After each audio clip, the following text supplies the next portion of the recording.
Então tá bom, no último vídeo a gente estudou as condições nas quais acontecem um pico de difração e como que isso se correlacionava com as posições cristalinas, né, dos sítios cristalinos. Agora a gente vai dar uma olhada nas intensidades desses espalhamentos e mostrar como isso também nos dá informação sobre os átomos da base e outras informações também. Então, só revisando rapidamente, a gente começou com essa informação que é absolutamente geral, de que espalhamentos espalhamentos elásticos, espalhamentos que conservam a energia da onda sendo espalhada, podem ser descritos em termos desse elemento de matriz do potencial que a onda sente devido à amostra.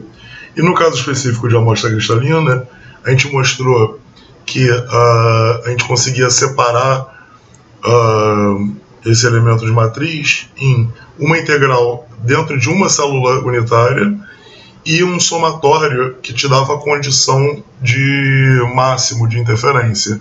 Esse somatório aqui, ele só ia ser não nulo se K' menos K fosse um vetor da rede recíproca, né? Agora a gente vai olhar para essa segunda metade aqui, para a segunda parcela. Esse segundo termo é o que a gente chama de fator de estrutura. O fator de estrutura, então, vai ser simplesmente a integral usando aqui vetores da rede recíproca. Então ela é uma função que é avaliada nos vetores da rede recíproca, uma integral espacial desse potencial. Então agora a gente precisa saber que tipo de onda está sendo jogada ali. De modo que a intensidade de um pico qualquer, um pico que receba as letras H, K e L, usando aqueles índices de Miller que a gente estudou na última aula, vai ser proporcional ao quadrado desse fator de estrutura, HKL. A gente vai considerar o caso específico, que é uma aproximação, de que esse potencial pode ser descrito como uma soma de potenciais devido a cada um dos átomos, quando na verdade no caso mais geral pode ser um pouco mais complicado devido ao fato de que você tem elétrons misturando átomos. Mas isso é bem verdade no caso de espalhamento de nêutrons. Espalhamento por nêutron, como o nêutron não tem carga, ele não sente a nuvem eletrônica, e na verdade você só vai ter espalhamento quando o nêutron bater em um dos núcleos, que são regiões muito pequenininhas no espaço. Então a gente pode modelar esse potencial que o nêutron sente como uma soma de deltas com uma certa amplitude. Essa amplitude é uma função de qual núcleo que a gente está olhando, tá? E essa delta aqui está modelando a força nuclear que o nêutron sente. Então essa força nuclear somada em cada um dos átomos que compõem lembra que esse potencial é o potencial dentro de uma célula unitária. Então é somado sobre os átomos que estão dentro de uma célula unitária. Então uma soma de 2, 3, 4 átomos, né? Nada demais. E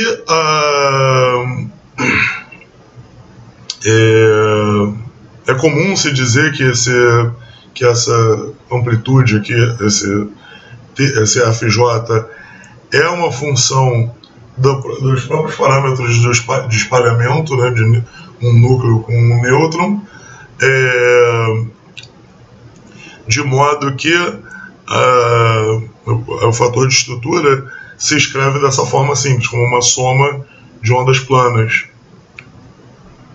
para cada G. Então essa soma, na verdade, é uma soma de poucos termos.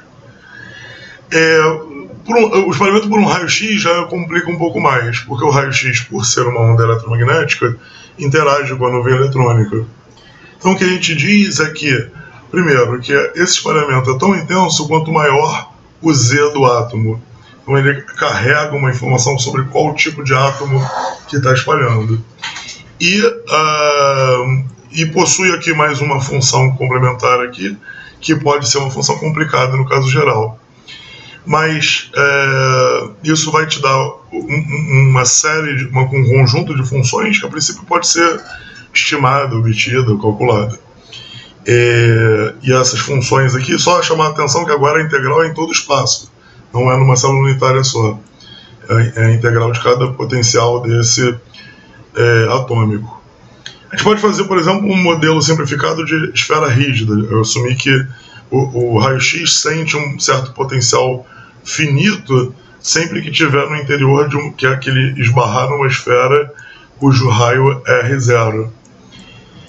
Por quê? Porque aí essa integral fica relativamente simples, é uma integral de x variando de 0 até R0, na verdade, de R, né?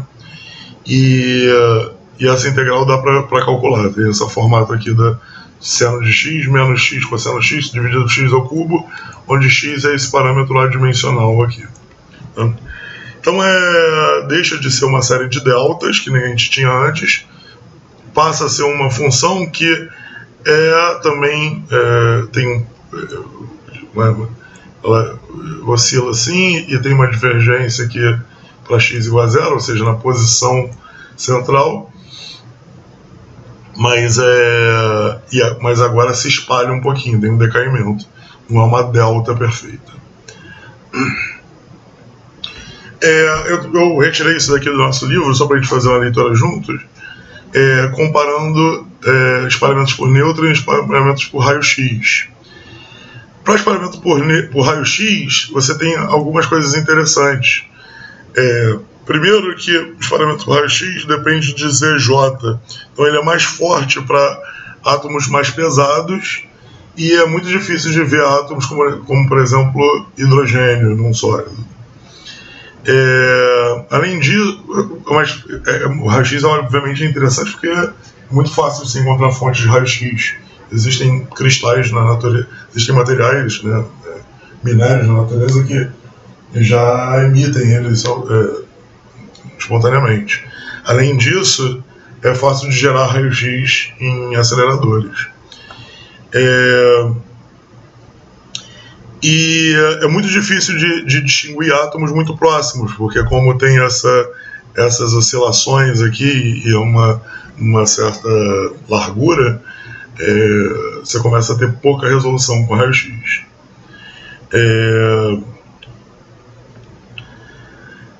O FJ tem um pouquinho também de dependência com o ângulo de espalhamento, então isso também dá uma complicada, ou seja, o mesmo átomo colocado em posições diferentes pode dar origem a FJs diferentes. Em compensação, o espalhamento por nêutron tem essa variação de BJ que é muito complicado de determinar como que ele depende do número atômico, porque é uma interação nuclear, né? Então o nêutron às vezes penetra um pouco no núcleo, tem um tempo ali de interação antes de sair, então isso complica um pouco para átomos muito complicados. Mas em compensação, ele consegue ver bem, por exemplo, o hidrogênio, porque o espalhamento de um próton com um nêutron é relativamente simples de descrever.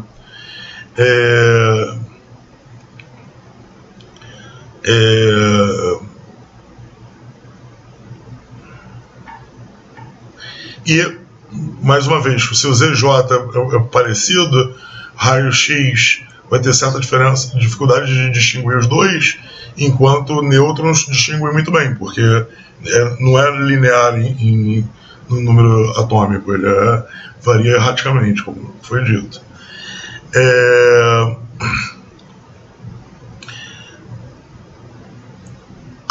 O fator de forma, que são esses Fs que a gente estava chamando, dependem muito fortemente do átomo em si e pouco do próprio G, enquanto o fator de forma para o raio-x era uma função forte do G. Então o espalhamento por nêutrons dá uma facilitada na hora de identificar o tipo de átomo. Então o nêutrons tem várias vantagens, na verdade. Outra coisa que o nêutron tem, pelo fato de ele ter spin, ele permite determinar fatores de forma e fatores de estrutura magnéticos, né? Permite determinar a estrutura magnética do material. Então a gente vai voltar a falar um pouco sobre o magnetismo mais para frente.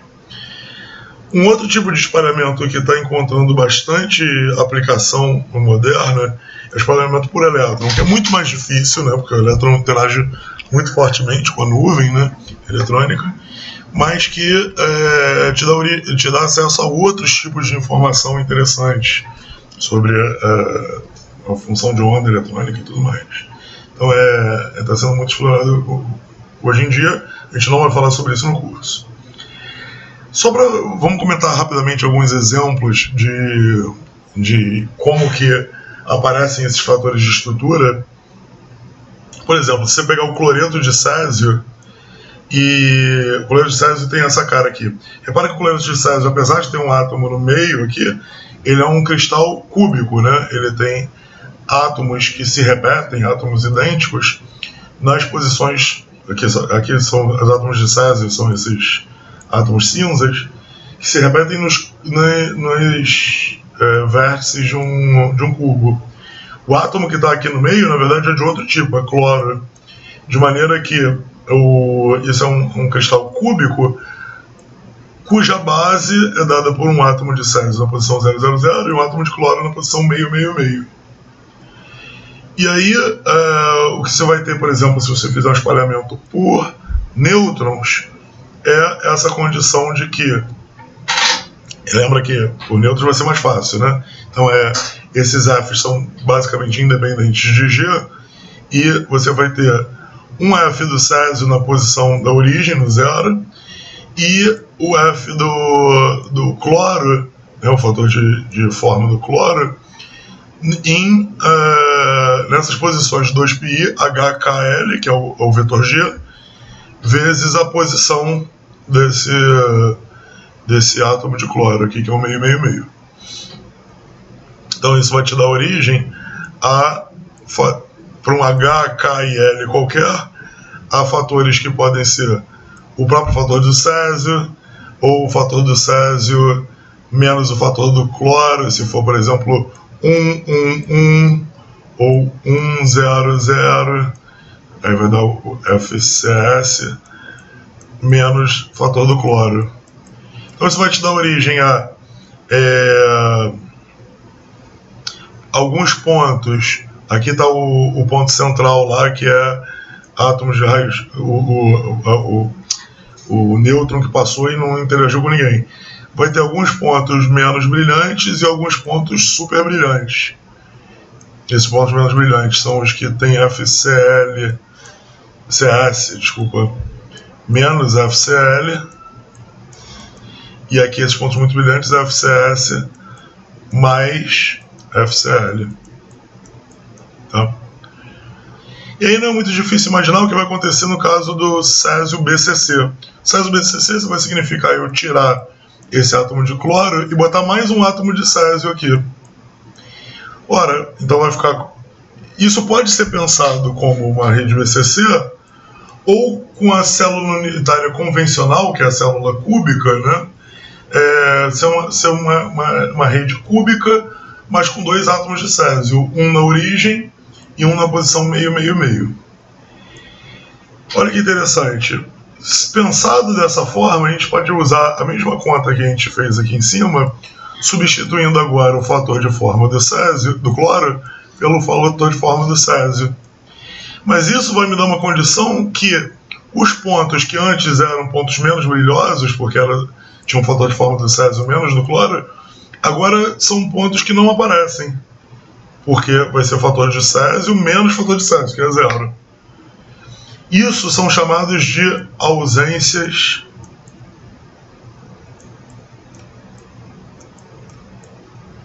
sistemáticas. Vou escrever, não vou ficar o resto do dia aqui. Ausências sistemáticas.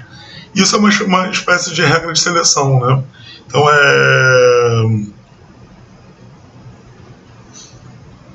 deixa eu pagar aqui. Aqui tá feio demais. Então isso aqui é uma espécie de regra de seleção. índices de Miller não vão aparecer no caso de BCC, por uma questão de simetria da rede. Da mesma forma, se o cristal é FCC, que nem o cristal de cobre, vai acontecer a mesma coisa, descrito em termos desses cristais cúbicos, que tem todos os HKs e Ls, você vai ter algumas condições nas quais você tem um cancelamento das interferências e não vai aparecer brilho nenhum. Então, uma lista das ausências sistemáticas é dada aqui. Por exemplo, se o cristal é cúbico simples, qualquer HKL vai aparecer. Mas se o cristal for BCC, o H e L só vão aparecer se a soma de H com K com L for um número par. E o FCC? FCC só vai aparecer se tanto H quanto K ou quanto L forem todos ímpares ou todos pares. Se um deles for par e os outros ímpares e vice-versa, isso vai representar um H, K e L que não aparece, que não tem brilho nenhum. Então isso é o que é usado experimentalmente para identificar cristais. E tem um exemplo aplicando isso, para fixar um pouco sobre isso, no livro do Simon. Eu vou pedir para que vocês leiam esse exemplo, e a gente vai discutir esse exemplo em sala de aula. Okay?